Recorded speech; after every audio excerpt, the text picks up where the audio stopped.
कार्यकारिणी की 2 दिवसीय बैठक हो रही है। ये बैठक ऐसे समय में हो रही है जब यूपी और पंजाब समेत 5 राज्यों में विधानसभा चुनाव की तारीखों का ऐलान हो चुका है।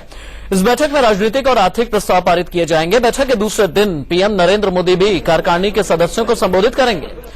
नोटबंदी के बाद पहली बार विधानसभा चुनाव हो रहे हैं, जहां बीजेपी के सामने चुनाव जीतने की बड़ी चुनौती है। ऐसे में चुनावी रणभेरी के बीच पार्टी की राष्ट्रीय कार्यकारिणी भी बेहद अहम है।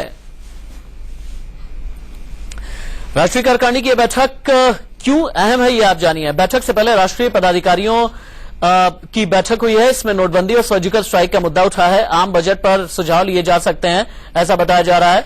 5 राज्यों के विधानसभा चुनाव की रणनीति पर खासतौर पर चर्चा होगी। नोटबंदी के बाद चूंकि पहला विधानसभा चुनाव है और डीमोनेटाइजेशन को किस तरह से भुनाया जाए इन चुनाव में, इस पर भी चर्चा होगी। बीजेपी के लिए यूपी विधानसभा चुनाव बड़ी चुनौती है, क्योंकि यहां पर पॉलिटिकल रिवाइवल चाहिए और सबसे बड़ी बात यह है कि प्रधानमंत्री नरेंद्र मोदी और बीजेपी के राष्ट्रीय अध्यक्ष दोनों के ही साख और चेहरा दोनों ही दांव पर लगे हुए हैं। तो इस लिहाज से 5 राज्यों के विधानसभा चुनाव, नोटबंदी का फैसला, नोटबंदी के बाद पहला विधानसभा चुनाव, स्ट्रैटेजी क्या होनी चाहिए, इन सभी पर विचार होगा और इसलिए राष्ट्रीय कार्यकारिणी की यह बैठक बहुत ज्यादा अहम बताई जा रही है।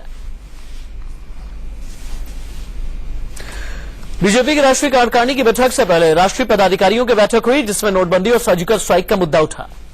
पार्टी के राष्ट्रीय अध्यक्ष अमित शाह ने अपने भाषण में कहा कि नोटबंदी और सर्जिकल स्ट्राइक दोनों प्रधानमंत्री नरेंद्र मोदी की उपलब्धि है।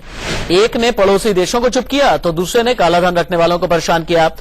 अमित शाह ने विपक्ष पर गैर जिम्मेदार होने का आरोप लगाते हुए कहा कि केरल और पश्चिम बंगाल में बीजेपी के दफ्तरों और कार्यकर्ताओं पर हमले हो रहे हैं, तो कांग्रेस उपाध्यक्ष राहुल गांधी ने बगैर सबूत के प्रधानमंत्री पर भ्रष्टाचार के आरोप लगाए।